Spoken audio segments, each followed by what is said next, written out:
Ladies and gentlemen from Salt Spring Island, Canada, the Sufficient Zamboni.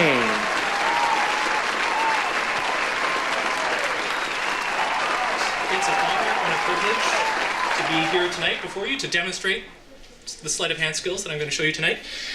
And to make sure that everything is legit, I'd like to get two people come up from the audience. We talked before the show. Gary, I'd like you to come sit right here beside me as one of the auditors. And Martin, thank you for coming. Thank you. I'm supposed to shake your hand. Toastmaster style, right?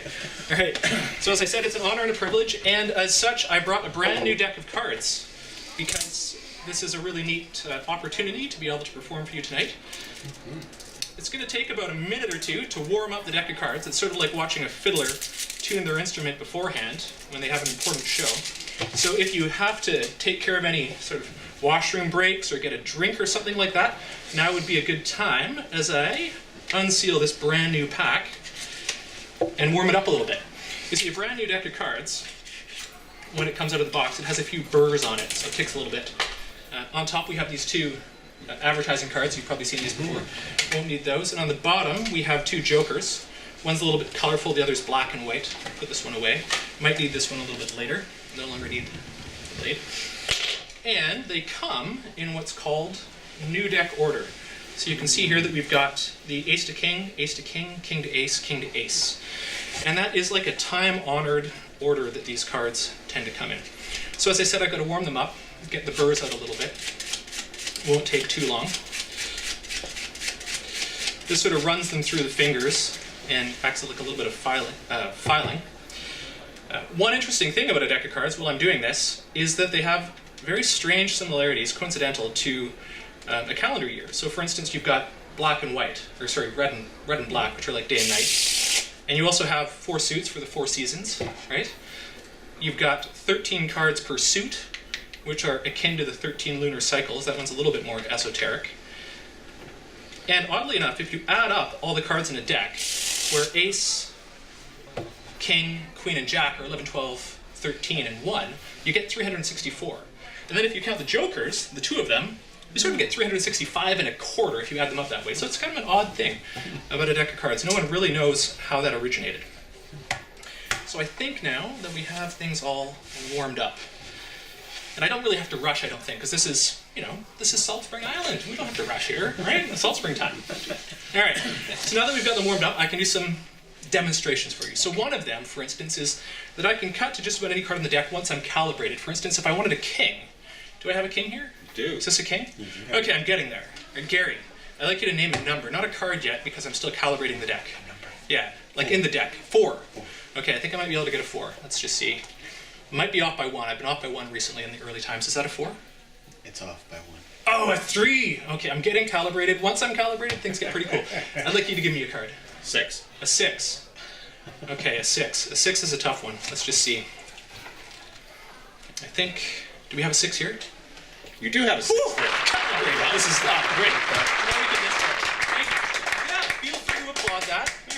Get some practice. So let's get started. I'm going to use you as the first auditor of reality here. I'm going to drop the cards into my hands one at a time like so. And I just want you at some point just to call out stop as I go through. Stop. Before I get to the end. There. Whew, that's pretty far. Would you like this one or this one?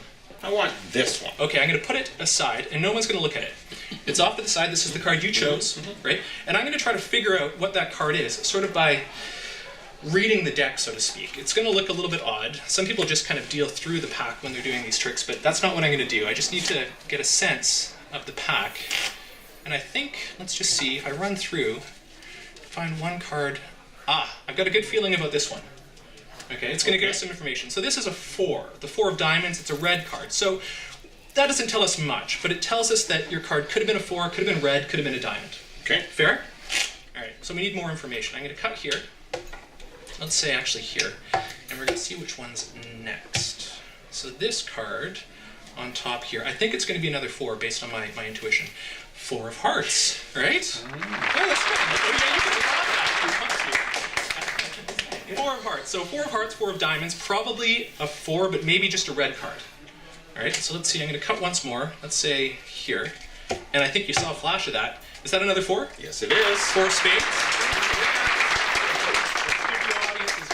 enthusiastic. So 4 of spades, 4 of hearts, 4 of diamonds. Good indication that this is going to be the 4 of clubs. Martin, would you verify for the audience that we have the 4 of clubs here? I can't verify that. I'm afraid. Beyond your authority? Ooh, it's a 5. As I said, off by 1. It takes a little while sometimes to calibrate the cards, but you know, It was close. the perfection is the enemy of the good. We can still salvage this because I have over here, if you look, actually, the 5 of hearts, the 5 of clubs, and the 5 of spades. Oh, come on.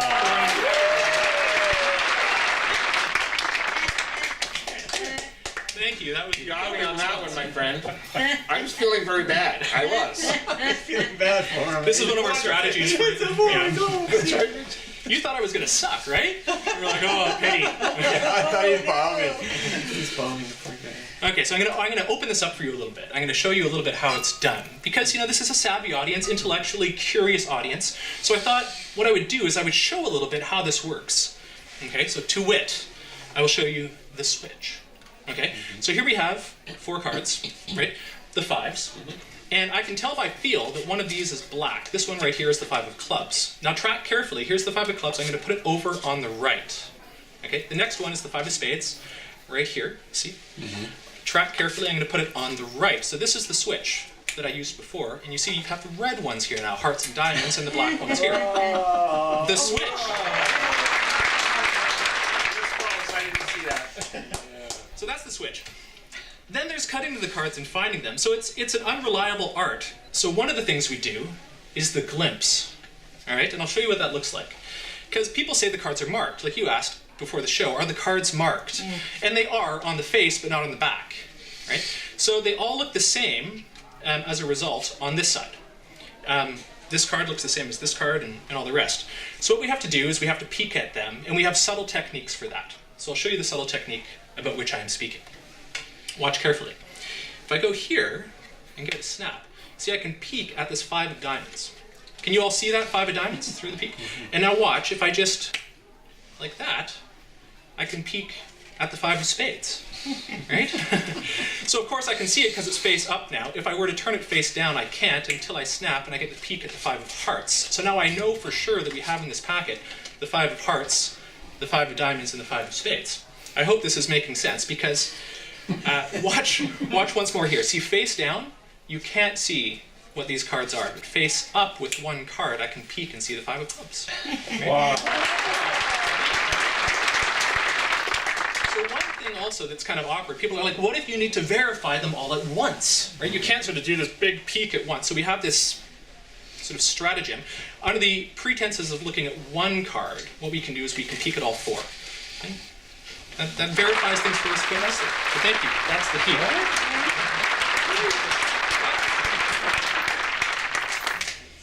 So there's one more venerable technique that you probably have heard of. You know, you've heard of the magician using their sleeves, right? And you've also probably heard of palming, all right? And this palming technique is best demonstrated to some poetry by Emily Dickinson, and it's called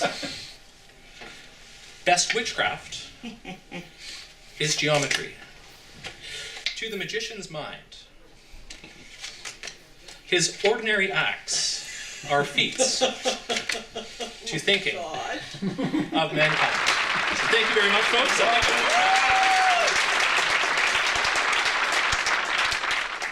Where's that other joker? There he is. Oh, there's the... That was fun, huh? Yeah. It's a good opening bit, Yeah. I think. Oh, it's great to be here with this studio audience of mine. So some people say, you know, some of the folks here might be retired, and they say, well, can you make any money at it, right? Can you do that? Can you make any money?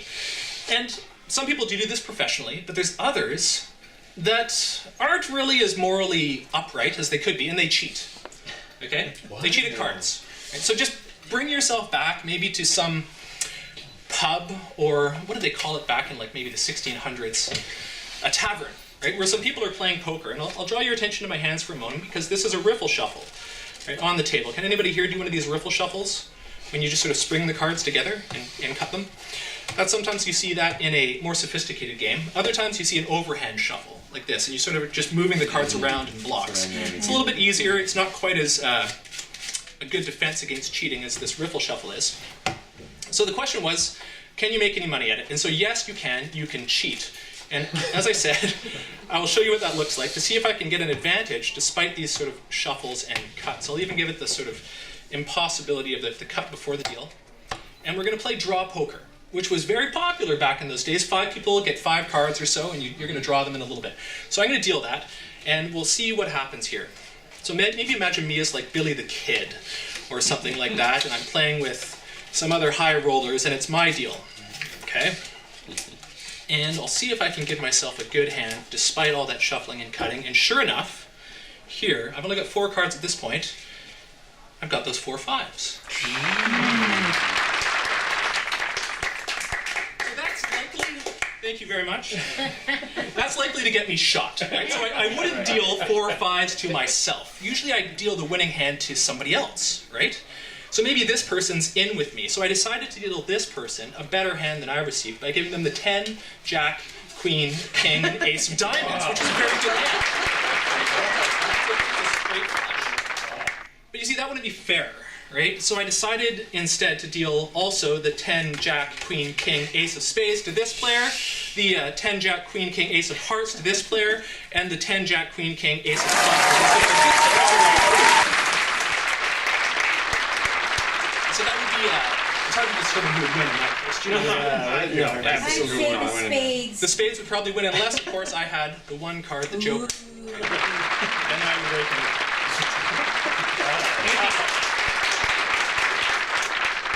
Put these away for now. That's a good trick. Never play cards with strangers. It's fun. That's a great trick. It's a good trick. It's fun. We have a poker night, just by way of... I'm not playing poker. Got that right. Okay, so we're going to have a card chosen. We'll use your hands a little bit later. Actually, why don't we do a combination here? No, we'll just use your hands, because you're on the left, and it's more appropriate for the person on the left. We haven't had a card chosen yet. We did at the beginning, but you didn't get to take it out. So I just want you to take one out. I'll actually spread them on the table like this for you. And you get free choice of the playing card that you want. That's great.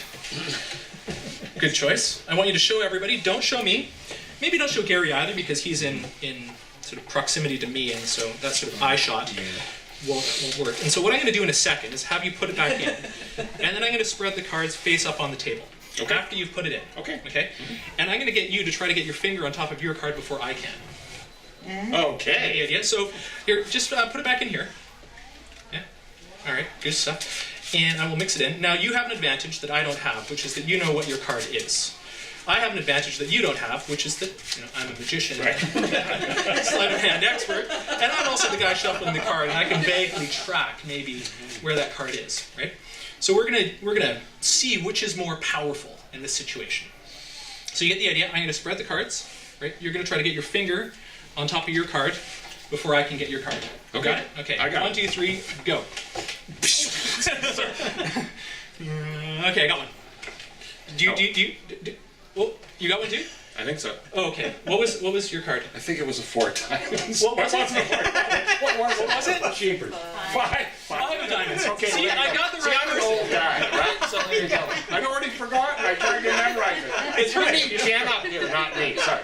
Okay. I've ruined the trick now. So do we see a 5 of diamonds in here? I don't see one, but under my thumb, you see, I had the 3 parts. You see, the reason why is because I said I was going to get your card, but I put it over here.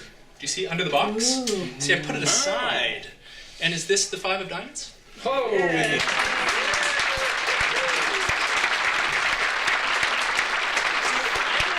You, Martin. Again? I know, I'm going to do it on you. I'm going to have you write your name on the card. The person on the left gets all the all the the attention bonus at the beginning. cards. Yeah, write your name on the face, not on the back, because that would be like marking the cards, and people frown on that in some places. Okay. So put a circle around it too, so that we're really clear that that's the only one like that. Do I need to show it to Jen? Yeah, Jen, can you remember this card? Thanks, Jen. All right, so that's good. So this is your card. The 5 of Yes. diamonds. You chose it from that spread. I did. Right, here's the 5 of diamonds, so you can all see it's got Martin's signature on it. And so how did the card get under the box? This is by way of explanation again. It's a 2-step process. Okay? Okay. So the first step, you see, is the 5's here. We take it, and Martin put it back inside the middle of the pack. So what has to happen next is I have to control it back to the top, and it it's just like that. You see? Oh yeah, I never saw that. Here, I'll do it again. I'll stand up a little bit just so you can see better. Okay? Just like here. So everybody can see the 5 of diamonds there. Yeah, that's Martin's card. Yeah. Okay? And I'm going to take it and I'm going to put it inside all of these. So that's about the middle of that pile. And then we'll take those and put those in the middle of here. So it's deeply buried in the pack. And the most important thing at this point is that it's not on the bottom. It's not the 8, right? Mm-hmm. And it's not on the top because this is the 4, right? But watch carefully, just as we do here. That's the first step to getting it out of the box. See, it jumps to the top. And it's kind of neat. Some people don't think it actually goes in the middle. So, Gary, I want you to verify that this 5, this is your 5, isn't it? Yeah. My I want 5. you to verify that it's going into the middle of the pack, It yeah? looks like it went in the middle. Which is odd, and then jumps back up to the top. It's an odd thing. It's neat. I'm only going to do it 3 times because I end up getting more credit than I deserve. Yeah, you do. Right? Because people think I have this amazing sleight of hand or something like that, but it's not that. Right. Okay, because here's the 5, right? This is the one that was under the box. This is the one that comes to the top. Confession time, right? This is the one that Martin chose, right? This is the one that went into the middle. And so it's pretty easy. It makes me look good to have these 5s, and I just get to sort of bring them out at will. You get the idea? Modern technology, we've got 3D printing and all of that. This stuff's child's play. The hard part is cloaking it, right? Because if you were to look through the pack now and see that, you'd know how I was doing things. So we have to cloak it, and we do that like this. You see, it looks like these are all different cards, right? And if you were to go through the pack like I did before, right, when I spread it out, you would see a whole bunch of different cards. Right? They would all look different, and you wouldn't see a 5, of course, because I take it out and I leave it over here, right? Come on. Underneath the box.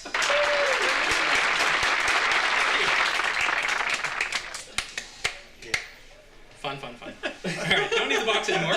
It's done. So I'm going to move the table forward just a second here. Put it over there. So we'll need that in a moment. Thanks. Table for all your service. And Gary, it's your turn. Okay, go to stand. All right. So this is an old trick. It's in a great book that's venerable called Stars of Magic. If any of you are interested in sleight of hand and you want to look it up, you can look up this classic by a fellow named Francis Carlyle. I'm going to give you a rendition of it now, which is sort of my take on the classic work. So first of all, I want to show you my pocket. This is an ordinary pants pocket. Can you just feel that? Ordinary pants pocket material, I think, right? Nothing fancy. There's no sort of Kepling, Jason England, Darwin Ortiz holdout mechanism in there or something like that. And this is a normal deck of playing cards. And Gary, I'm going to have you reach in and just take one. Okay? So your choice. Just reach in, pull out a playing card. That's a great job. Okay, I want you to memorize that. Okay? Show everybody, don't show me. Make sure you show Jen, for sure. Okay? And let's just take a look at the pocket again. Nothing in the pocket at this point. No. Right? It's all empty. And I'm going to have you put your card back in, let's say right here as before. Okay, and I'm going to shuffle these in like this. Okay. Now, based on what you've seen so far, if I was to bring that card to the top of the deck, it wouldn't be terribly impressive. But what if that playing card could get into that ordinary pants pocket? Yeah. What if right now I was to say that this card traveled across my chest and dropped just right here into the pocket? You see it there? And Gary, tell me, was your card, was it the Queen of Clubs? It was. The Queen of Clubs, ladies and gentlemen. Moved into the pocket. So from the deck, into the pocket. Which raises the question, how? Right? So let's do it again from a scientific perspective. I'm going to leave it sticking out and I just want you to push it in yourself. Right? And at that moment, tracks across, goes down, and drops once again.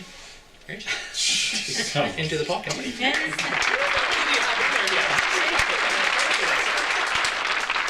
So let's recap. Okay, Queen of Clubs, your choice. Pants pocket, perfectly empty. Right. Right? Nothing in Empty. there. Okay. Queen of Clubs, at the distance. I want you to hold on to it. Okay. These aren't all Queen of Clubs. I want you to put your card back in, let's say right there. And I'm going to show you it once more. So you can all see the Queen of Clubs is there. And I'm even going to leave it sticking out a little bit and let you push it back in. Right like that. So right up into the last moment, it was a great distance from the pocket. Which Distance in the pocket. just moments before we verified is completely empty. Right? So I'm going to shuffle it. Okay. which gives it just enough time to travel up the sleeve around, drop down the pants pocket, into the pocket. But if I reached in there right now, you'd think I had some little secret contraption in my hand that was like shooting out cards into there, so I'm not going to go in there. Guess what, Gary? It's your lucky day. I'm going to reach deep into my pocket.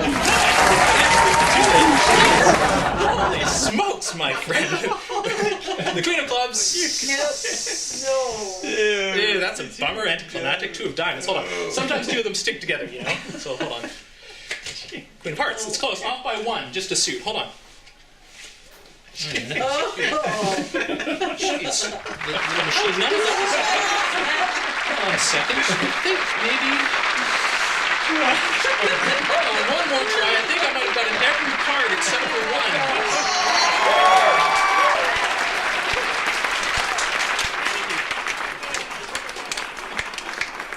That's a fun one.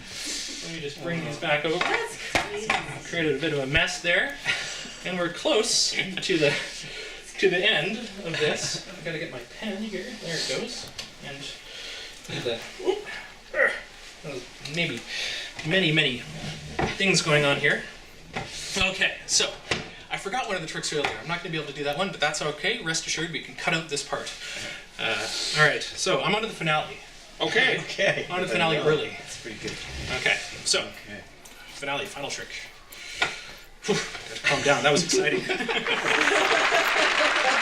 Okay, here we go. Okay. All right, final trick.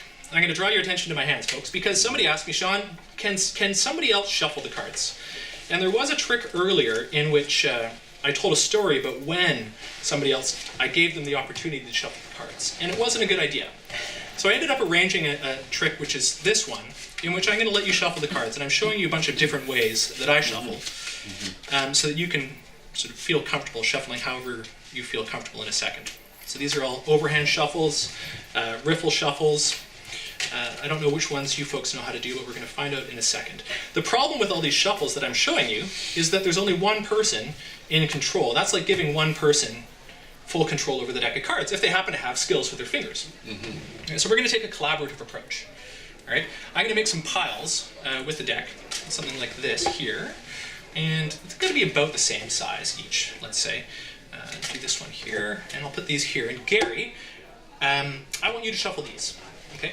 Martin, I want you to shuffle these, and I'll show you some examples of shuffling. Like some people, they just sort of move the cards around in their hands if they don't know how to shuffle very well. Right? Just make sure they're mixed a little bit. Other people know how to do these sort of riffle or sort of overhand shuffles where you move them around in chunks. Right? Whatever is comfortable. You can even just smear them around on the table if you want to. Just the idea being that we're going to get more than one person responsible for the order of the cards. Good job. I see you both have sort of played cards a little bit, right? You can do the overhand shuffle well. Tiny bit. Crazy. So let's confirm now. I'm just going to take a sampling of the playing cards here. Crazy Eights, I played that with a kid the other day. So now no single person is responsible for the order of the cards, and you'll see this sometimes happening in casinos where they break them down, they shuffle them in packets, and then they give it one more shuffle and put them back together. So we can be sure now that I can't know the exact order of this deck. Right? Fair? Fair. That's about as fair as it gets. Now, we've got 4 cards that we found just as a sampling. We've got here the clubs, the hearts, the spades, and the diamonds for the aces, which is a good start, right? This is a good start. Now, I could have been controlling that all along because I was working with some of them. So I'm going to get Martin and Gary to help me out just a little bit more for this next bit, because we're going to lose these aces in the pack. Let's go here, and then we'll put some more on, let's say, the ace of clubs. And Martin, what I want you to do is help me lose the aces. I'm going to take this ace of clubs. It's still here. I haven't switched it. No funky business yet. I'm going to put it on top of that, and I just want you to cut some of the cards, not all of them, from on top of the ace of hearts and put it from there. Perfect. And then, Gary, I want you to cut some cards from here and put them on top of this one, which is the ace of hearts. Okay? All right. And then for the spades, I want you to do the same thing. Yep. Wait a minute. There's the spades. Yep. It's still there. Put them on top of the spades. That's good. And then we'll do this with the diamonds, and we're going to pick them all up and make sure no funny business is going on. So it's fair to say that you two had a great deal of control of where those aces landed. Right? Huge control. But I was paying attention. So, based on, if they were all on the top, that would freak me right out. I would be like, ah. Okay, so they're not all on the top. I don't know where they are. Nobody does, frankly. But I can get a sense based on that feel for the deck I had. And I'm going to give it one shuffle and see if I can get some sense of control here. Just one shuffle. It's got to be very, very precise. Sorry, folks, for this is the quiet part of the show. I got to cut right there. That's good. Okay. Based on that, I think I can find them, but not without bringing down some power that's not quite my own. All right? You've probably heard casting a spell, right? It's vaguely related to spelling, oddly enough, so I'm going to try spelling to these cards. It seems absurd, but it works. Watch. So, Ace of Diamonds. Let's just take the Ace of Diamonds, okay? So ACE spells ace, OF spells of, and DIAMONDS spells Ace of Diamonds. I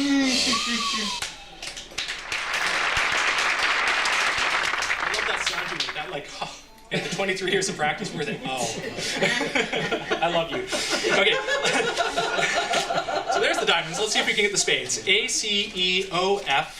SPADES, and we have the ace of spades. And then hearts, ACEOFHEARTS, the ace of hearts, folks. And ACEOFCLUBS, and that's, which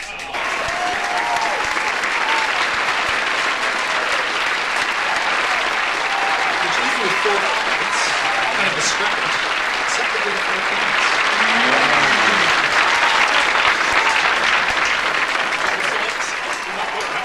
There we go. With the diamonds, the spades, the hearts, and the clubs for 4 perfect blackjack hands, which wouldn't help you, though, if you were playing bridge. And this is as good as I get, folks, because we have here all of the clubs.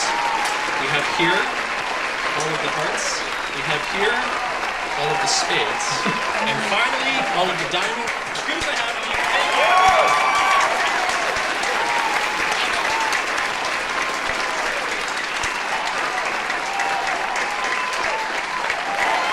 So you guys have done extremely well. So there was an audience member that I had that wasn't as well-behaved as this. So I was shuffling away, and they were grilling me the whole time. It was very uncomfortable. And I got them to choose a card. I said, say stop. Stop. That's just what they said, right? And I had them look at that card, right? This is bringing back traumatic memories. And I showed the audience, like this, right? You see the card? And I said, could you please put it back in right here? And he stopped me and said, no, none of that. That's where you want me to put it. Right. It's bullshit. So, I swore. So I spread the cards out like this and said, okay, put it back wherever you like. Right? I was appeasing this fellow. Right? There, okay. And we'll leave it, see, there it goes. You guys can all see it go in there. And we put it back in and lost it inside the pack to make it extremely difficult for me to find that card. At which point I started shuffling. Holy smokes, that's really lost in there. Carrie, jeez. It was a really awkward guy, a really awkward moment for that guy. I don't know if I got this right. Good thing the camera captured the whole show. Because I was shuffling, this guy was making me sweat, and he was grilling me again and said, you're shuffling the cards, I saw you fumble around there. A real magician would let me shuffle the cards. Right? I tried, I said, well, your card's not on the bottom, right? It's not on the top, there's 2 aces even, it's pretty incredible. And he wasn't accepting any of that. I said, I'd let you put it in, I'd let you... Anyways, I let him shuffle the cards. Not a good idea, because he ended up taking them half face up and half face down, like this. And proceeded to do what's called boxing the deck, in which you shuffle some of the cards face up and some of the cards face down, and make this sort of mess type thing, right? Where I don't know where the cards are, right? They're complete mess. And he gave me the card back, and he said, okay, smart guy. Try to find my card. I'd been fumbling around, this wasn't great, right? I needed a concession, I needed to know what was your card. Do you want me to tell you? Yeah. I mean, it's a mess. The 10 of diamonds. And in that instant, I had sorted out the cards. Except for one.